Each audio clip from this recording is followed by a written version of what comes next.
ಸರಿ, ಅಯ್ಯಪ್ಪ ಭಕ್ತರು ಸಾಕಷ್ಟು ಸಂಖ್ಯೆಯಲ್ಲಿ ಬಂದಂತವರಿಗೆ ಹುಷಾರಿಲ್ಲ. ಈಗ ಜ್ವರ, ಕೆಮ್ಮು ಈ ತರದ ಲಕ್ಷಣಗಳು ಕಾಣಿಸ್ಕೊಂಡಿದೆ. ಆ ಥರ ಜ್ವರ ಹುಷಾರಿಲ್ಲ ಅಂತ ಹೇಳಿದ್ರೆ ನೋಡಿ, ಅದು ಇದ್ದೇ ಇರ್ತದೆ. ಇವತ್ತಿನ ಈಗ ಸೀಸನ್ ಹಂಗಿದೆ.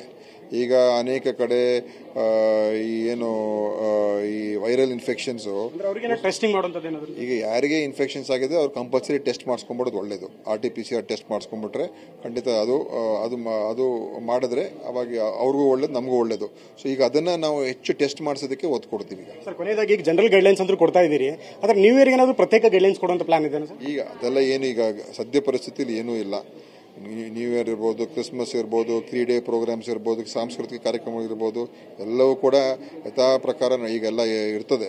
ಆ ಥರ ಪರಿಸ್ಥಿತಿಯನ್ನು ಉದ್ಭವ ಆಗಿಲ್ಲ.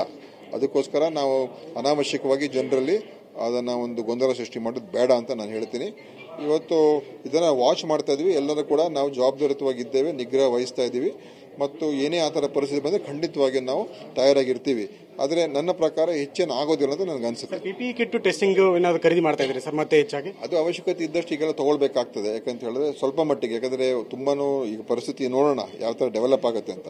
ಅದಕ್ಕೆ ಟೆಸ್ಟಿಂಗ್ ಹೆಚ್ಚಾದರೆ ನಾವು ತಗೊಳ್ಳೋಣ. ಬಟ್ ಟೆಸ್ಟಿಂಗ್ ಕಿಟ್ಸ್ನ ನಾವು ತಗೊಳ್ಬೇಕು. ಮಾಸ್ಕು ಮತ್ತು ಟೆಸ್ಟಿಂಗ್ ಕಿಟ್ಸನ್ನು ಎಲ್ಲ ಕಡೆ ನಾವು ಮಾಡಿಸ್ಬೇಕಾಗಿರೋದ್ರಿಂದ ಅದನ್ನು ಖಂಡಿತವಾಗಿ ಈಗಾಗಲೇ ನಾವು ಸ್ಥಳೀಯ ಅಧಿಕಾರಿಗಳಿಗೆ ಹೇಳಿದ್ದೀವಿ. ನಿಮ್ಮ ಮಟ್ಟದಲ್ಲಿ ನೀವು ತಗೊಳ್ಳಿ, ಜಿಲ್ಲಾ ಮಟ್ಟದಲ್ಲಿ ನೀವೇ ಖರೀದಿ ಮಾಡಿ, ನಮಗೋಸ್ಕರ ಕಾಯೋದು ಬೇಡ. ಆಮೇಲೆ ನಾವು ರಾಜ್ಯ ಮಟ್ಟದ ಸರಬರಾಜು ಮಾಡೋದು ಆಮೇಲೆ ಮಾಡ್ತೀವಿ. ಬಟ್ ಈಗ ನೀವು ಡಿಲೇ ಮಾಡೋದು ಬೇಡ ಅಂತ ಅವ್ರಿಗೆ ಹೇಳ್ತಾ ಇದ್ದೀವಿ.